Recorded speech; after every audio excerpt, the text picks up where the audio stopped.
इथे गोड्या पाण्यातली मच्छी आणलेली आहे, पातीचा मासा, आणि छान अशी झणझणीत आपली भाजी चवदार झालेली आहे आणि अप्रतिम अशी चव असते गोड्या पाण्यातली मच्छीला. आणि हे एकच काटा असतो, लहान मुलंसुद्धा ही भाजी खाऊ शकतात. तर मी अर्धी भाजी इथे रश्शाची केलेली आहे आणि अर्धी भाजी मी फ्राय करणार आहे.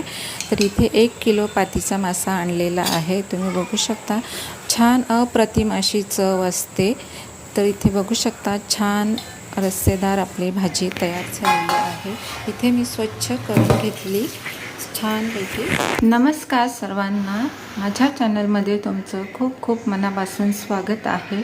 मी आणलेले आहे ही गोड्या पाण्यातली मच्छी, याला पातीचा मासा म्हणतात. इथे बघू शकता स्वच्छ धुवून घेतलेली आहे. अर्धा किलो आहे, स्वच्छ पाण्यात धुवून घेतलेली आहे. तर त्यासाठी मी भरपूर लसूण घेतलेला आहे, तेल तापलेलं आहे. इथे भरपूर लसूण टाकून घ्यायचं आहे.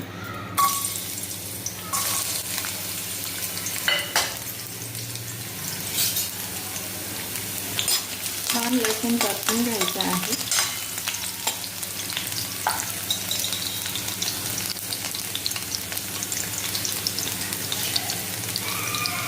कढीपत्त्याची वाटण आहे, मी करून ठेवलं होतं, ते फ्राय करून घ्यायचं आहे.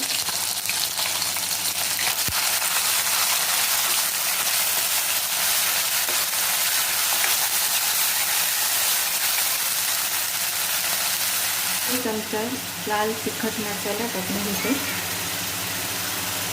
अर्धा चमचा हळद,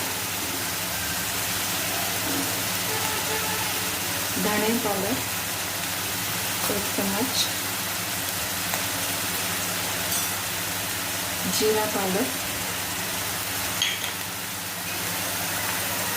मच्छीला हिंग वापरायचा, त्याच्यामुळे छान टेस्ट येते मच्छीला आणि उग्र वास म्हणजे ओसट वास येत नाही.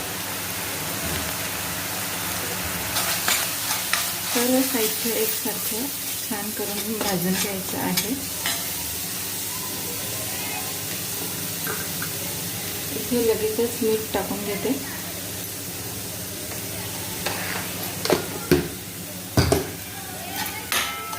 छान भाजून घ्यायचं आहे सर्व मसाले. इथे थोडी कोथिंबीर सुद्धा टाकून घेते. कोथिंबीर अगोदरच टाकून घ्यायची, त्याने मच्छीला छान वास येतो आणि चव सुद्धा खूप सुंदर येते.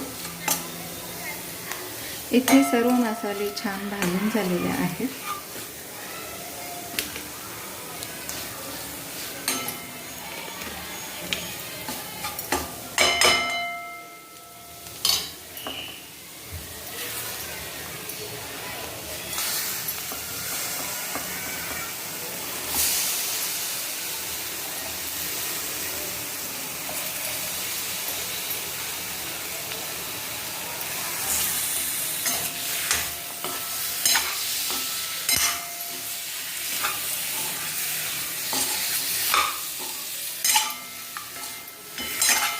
इथे आपण अर्धा मच्छीचा रस्सा बनवणार आहोत आणि अर्धी मच्छी फ्राय झाकून वाफ काढू. इथे छान मसाला फ्राय झालेला आहे आणि तेल सुटलं, मच्छीला सुटलेलं आहे.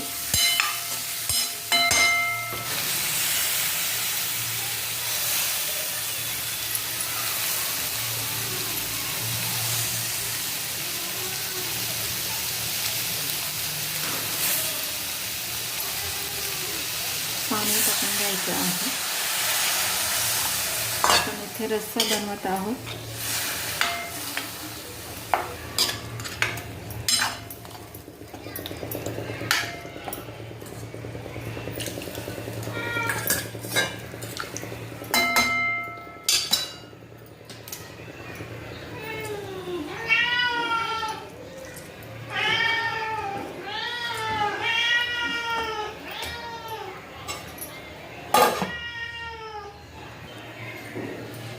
मच्छीला हळद मीठ लावून घेतलं आणि लिंबू चोळून घेतलं.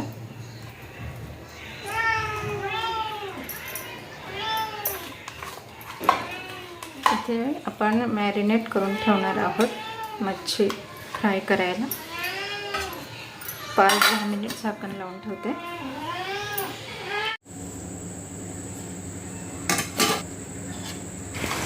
इथे अप्रतिम असा माशाचा रस्सा तयार झालेला आहे. तुम्ही बघू शकता, खूप छान असा. आणि हे गोड्या पाण्यातली मच्छी खूप छान चवदार असते.